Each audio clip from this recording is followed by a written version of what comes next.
Many emergency service providers throughout our state are struggling to fill open positions. Some towns like Washburn are even having to disband their departments. Now, officers with the Penobscot Nation Police Department say they're experiencing similar staffing issues. But as News Center Maine's Drew Peters shows us, the department is hoping to address those issues with the help of a neighboring department. It started really taking effect on officer wellness. For close to 5 years, the Penobscot Nation Police Department says it's been experiencing staffing shortages.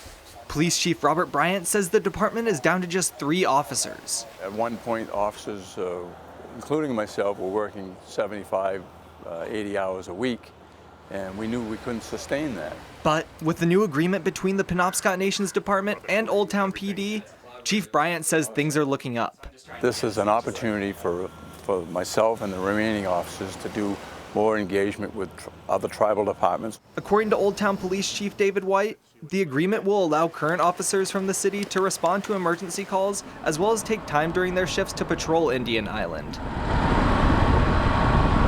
It's a challenge that we're willing to take on. The officers are well aware of what's going on, and they're dedicated, equipped to handle anything. While Chief White says Old Town PD is looking to fill out their staff to address the additional services, he says the proximity of the reservation and small emergency call volume from Indian Island will make helping the Penobscot Nation manageable.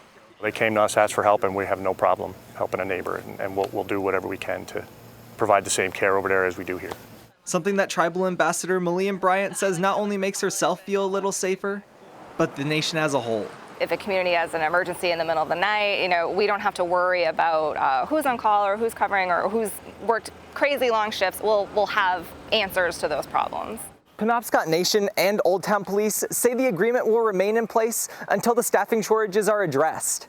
In Indian Island, Drew Peters, News Center, Maine.